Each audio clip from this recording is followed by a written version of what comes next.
qofka hadduu 2 maalmood gudahooda uu ku saxaroo waayo waxaa la dhihi karaa qofkaasi wuxuu qabaa calool fadhi ama calool istaag. intaan u gudagelin waxaan si gaar ah kaga codsanayaa in aad muuqaalka share gareyso oo aad gaarsiiso asxaabta kugu xiran si ay uga faa'iidaystaan. waa maxay calool xiranka?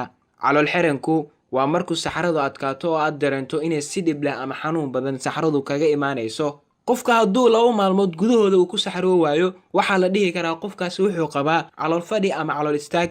calool fadhiga ma ahan cudur weyn oo laga baqo, inkastoo marar qaar uu noqdo calaamad cudur. calool fadhiga wuxuu ku dhici karaa qofka xilli kasta. inta badan calool fadhiga wuxuu socdaa waqti kooban kadibna wuu dhammaadaa.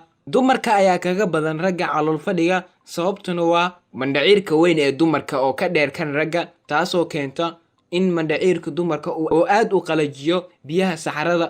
sidoo kale isbedelada ku yimaada hormoonada dumarka ayaa door qaata, gaar ahaan xilliyada dumarka ay caadada qabaan iyo xilliyada haweeneydu ay uur leedahay. xilliyadaas haweenka waxaa soo wajaho calool fadhi aad u daran, maxaa yeelay arrimahaas waxay keenaan in jirka haweenka uu aruursado biyo badan kadibna uu gabaabsi noqdo dhaqdhaqaaqa xiidmaha, taasoo keento calool istaag ama calool fadhi. sidoo kale cayilka dumarka oo aad ugu badan kan ragga wuxuu ka qayb qaataa calool fadhiga.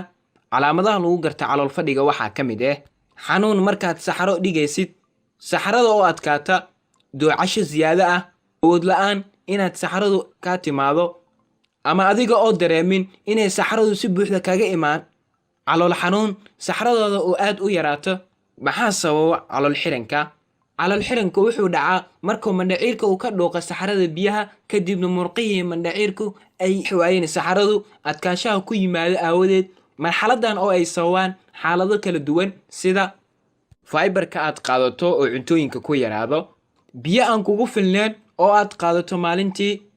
waxaa kaloo keeno uurka. sidoo kale hooyadu markay dhasho waxay la kulantaa calool xiran. dhiga badan wuxuu keenaa calool xiranka.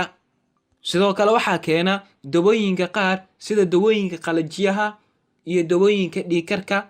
qaar ka mid ah cudurrada sida baabasiirka, xanuunka malwadka, kansarka mandhaciiraha, cudurrada walwalka iyo uurkutaalada, isku dhexyaaca hormoonada jirka.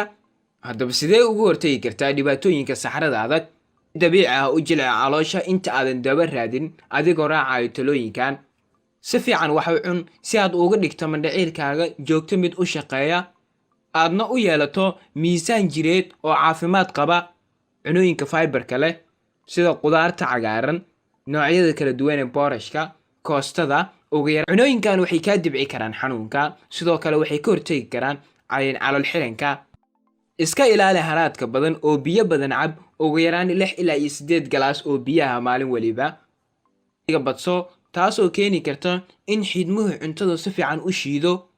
kaga jawaab fariinta caadiga ah ee caloosha kaga timaado oo markii lagu qabto suuliga aad.